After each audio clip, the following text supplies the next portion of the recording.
کہ وہ اس سے پہلے پروگرام میں شاید اس وقت آپ ہمارے ساتھ نہیں تھے، انہوں نے جو پولنگ کے الیکشن ڈیوٹی پر کہیں گئے ہوئے تھے، سفر پر تھے، 2 نمازیں شاید مصروفیت کی وجہ سے وہاں پر ان کی نہیں ہو سکی ہیں، قضا ہو گئی ہیں، اور 20 دن کا سفر اور 40 کلومیٹر کا اگر مسافت ہو تو کیا اس میں میں یہ بھی جاننا چاہوں گا کہ کیا نمازوں کو وہ قصر کر سکتے تھے، اور اگر نماز میں کیا سفر میں کیا نماز جمعہ کی چھوڑنے کی اجازت ہے، ظہر پڑھ سکتے ہیں؟ دیکھیے، اگر آپ پٹنہ سے 77 کلومیٹر سے زائد سفر کے لیے گئے ہوں اور آپ کی ڈیوٹی مختلف مقامات پر ہو تو آپ 20 دن نہیں 1 مہینہ بھی رہیں گے تو آپ مسافر ہی سمجھے جائیں گے.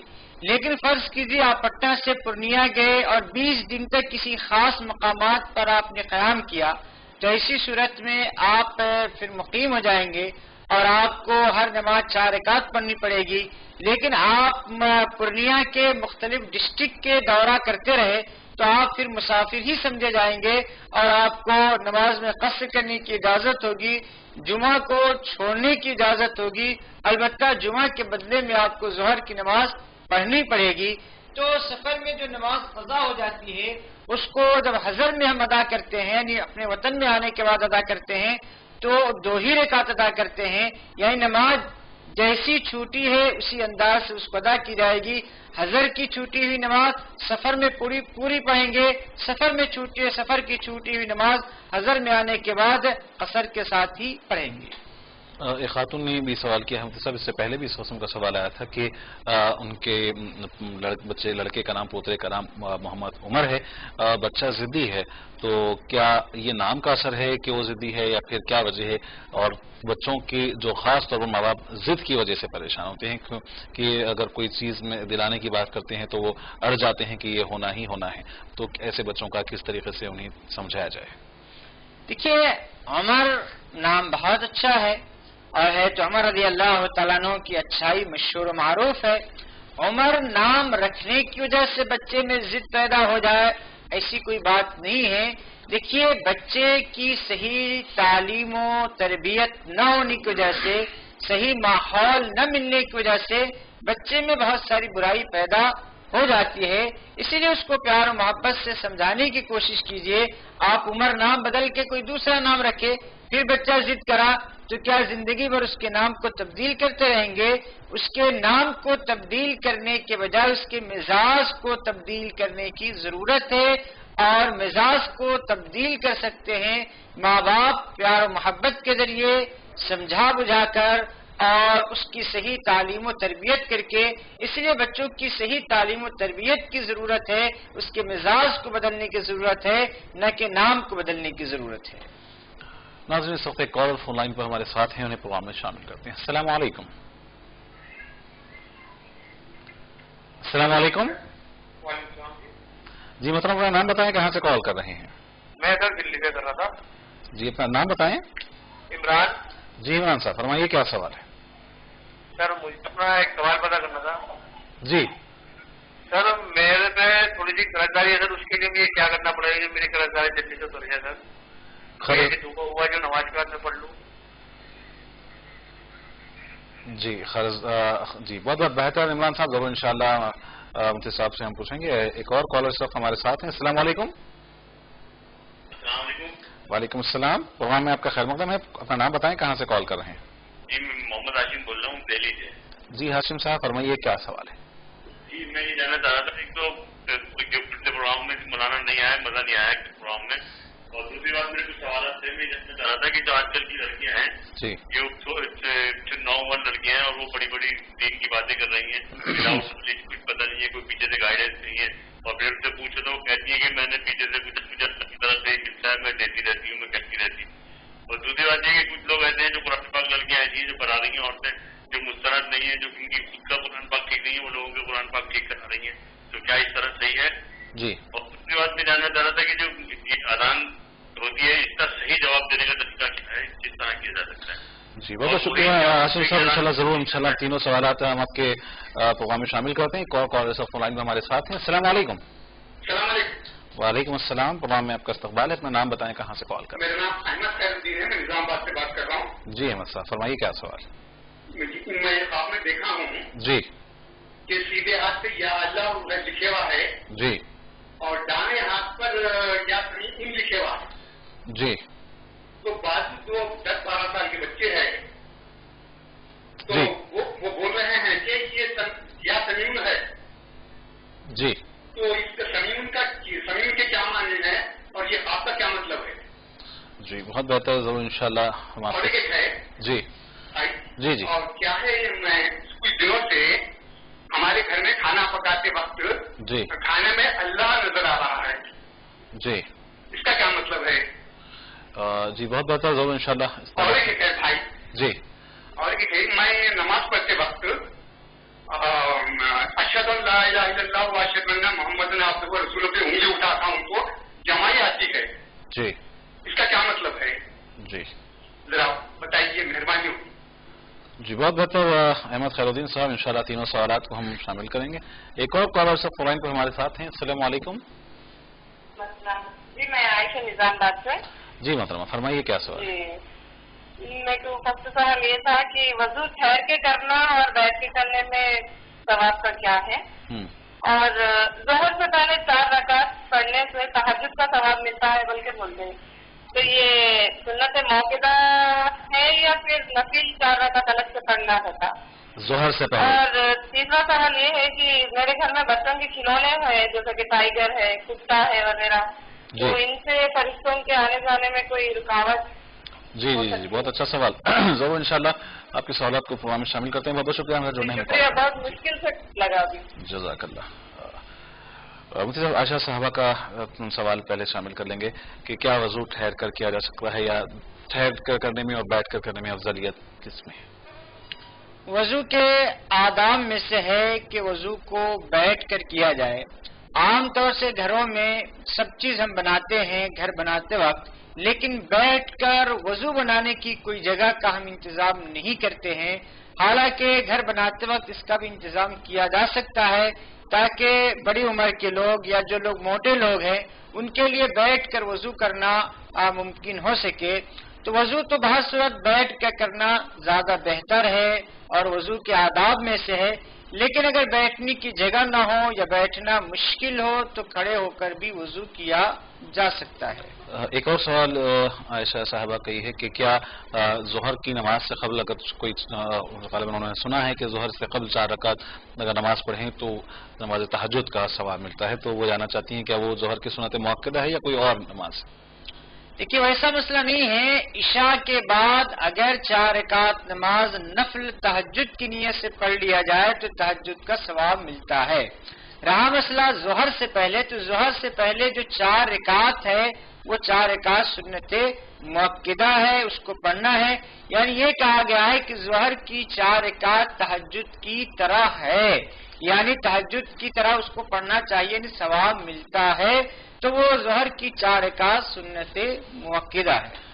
ایک اہم سوال مفتی صاحب انہوں نے یہ کیا کہ بچوں کے عام طور پر جو کھلونے ہوتے ہیں اس میں جانوروں کے سمجھیے کہ پلاسٹک سے بنے کھلونے جیسا شیر ہے وغیرہ وغیرہ، تو کیا اس طریقے کے جانوروں کا کھلونے گھر میں رکھنے سے کیا فرشتے گھر میں نہیں آئیں گے؟ دیکھیے بچے شریعت کے مکلف نہیں ہوتے ہیں، اور بچوں کے جو کھلونے ہیں یا گڑیا ہے، اس طریقے سے کھلونے اور گڑیا بنانے کی فقہا نے اجازت دی ہے، اور انہوں نے یہ بھی لکھا ہے کہ اس کی وجہ سے رحمت کے فرشتے آنے سے نہیں رکیں گے. لیکن بہتر یہ ہے کہ ایسے جانور کی تصویر سے بچا جائے اور کارٹون کی شکل کے کھلونے لیے جائے تو زیادہ بہتر ہے.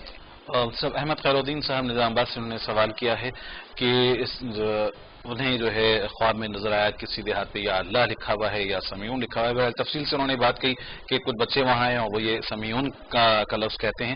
گزشتہ پروگرام میں بھی انہوں نے سوال کیا تھا اسی طریقے سے خواب میں کوئی اچھی بھری چیز نظر آنے کے تعلق سے، اور کھانے میں بھی یہ کہتے ہیں کہ کھانا جب پکتا ہے تو اس میں اللہ نظر آتا ہے، اور اشہد ان لا الہ الا اللہ جب وہ نماز میں تشہد میں انگلی اٹھاتے وقت میں جمع ہی آتی ہے. کیا ان چیزوں کا کوئی آپس میں ریلیشن ہے، کیا وجہ ہے؟ اور اس سے قبل بھی انہوں نے سوال کیا تھا گزشتہ پروگرام میں، اور غالباً کوئی خیر کی ہی بات کی تھی کہ مدینہ وغیرہ اس طرح کچھ خواب میں نظر آیا تھا. دیکھیے حاصل یہ ہے آپ کے سارے خوابوں کا اور ساری باتوں کا کہ آپ اپنے گھر میں کثرت سے ذکر کا اہتمام کیجیے اور اس میں لا حول ولا قوت الا باللہ پہلا کلمہ اور اسی طرح درود کثرت سے آپ خود پڑھیے اور گھر والوں کو بھی پڑھنے کی کوشش کیجیے. ممکن ہے یہ ساری چیزیں اشارہ ہو اس بات کی طرف کہ آپ کے گھر میں ذکر کم ہو رہا ہو. زیادہ سے زیادہ ذکر کی پابندی کرنے کی کوشش کیجیے. گویا کی ایک طرف سے غیبی اشارہ ہے. جی محمد ہاشم صاحب نے دہلی سے سوال کیا ہے کہ کچھ لڑکیاں جو نوعمر ہیں خود زیادہ دین کا یا اسلام کا علم نہیں رکھتی ہیں، لیکن وہ سمجھیے کہ دوسروں کو سکھانے کی کوشش کرتی ہیں. اسی طریقے سے قرآن کی بات یہ کہی کہ انہوں نے کہ وہ خود بہتر نہیں جانتی ہیں لیکن دوسروں کو سکھانے کی کوشش کرتی ہیں. تو کیا ضروری ہے کہ پہلے کوئی شخص خود مکمل تعلیم حاصل کرے اس کے بعد ہی کسی کو سکھانے کی کوشش کرے؟ یعنی مسئلہ یہ ہے کہ یہ تو ضروری ہے کہ جس کو آپ سکھا رہے ہیں آپ اس کو صحیح سکھائے، ناقص نہ سکھائے. مثلا قرآن آپ کو خود پڑھنے نہیں آتا ہے اور دوسروں کو آپ غلط سلط سکھا رہے ہیں تو ظاہر سی بات اس کا گناہ مل جائے گا. یا دین کی بات آپ کو بہت زیادہ معلوم نہیں، الٹے سیدھے آپ جیسے کہ آج کل لوگوں کو مسئلہ بتانے کا شوق پیدا ہو گیا ہے، اور ڈاکٹر بھی مسئلہ بتانا شروع کر دیا ہے، انجینئر صاحب بھی مسئلہ بتانا شروع کر دیے ہیں. تو یہ جو شوق پیدا ہو گیا ہے اس شوق سے پہلے معلومات، اچھی معلومات، صحیح معلومات حاصل کرنے کے بعد ہی کسی کو بتانا چاہیے. صرف سنی سنائی باتوں پر فتویٰ دے دینا یا مسئلہ بتا دینا یہ قطعاً مناسب نہیں ہے. ناظرین پروگرام راہ ہدایت کا یہیں پر اختتام ہونا چاہتا ہے. ایک دو سوالات شاید ہمارے پاس باقی رہ گئے، انشاءاللہ کل کے پروگرام میں ہم اس سے شامل کرنے کی کوشش کریں گے. ایک مرتبہ پھر ہم مفتی شوکت ثنا قاسمی صاحب کے مشکور ہیں، ان کا شکریہ ادا کرتے ہیں کہ پروگرام میں ہمارے تشریف لائے اور آپ کے سوالات کی قرآن و حدیث کی روشنی میں انہوں نے جوابات دیے. اور ناظرین کے بھی ہم مشکور ہیں کہ انہوں نے اپنے کالز کے ذریعے، اپنے فون کے ذریعے اس پروگرام کو رونق بخشی. ناظرین پروگرام راہ ہدایت کا یہیں اختتام ہونا چاہتا ہے. آپ کے میزبان محمد حسام الدین کو پوری منصف ٹیم کے ساتھ دیں اجازت اور دیکھتے رہیں منصف ٹی وی. خدا حافظ.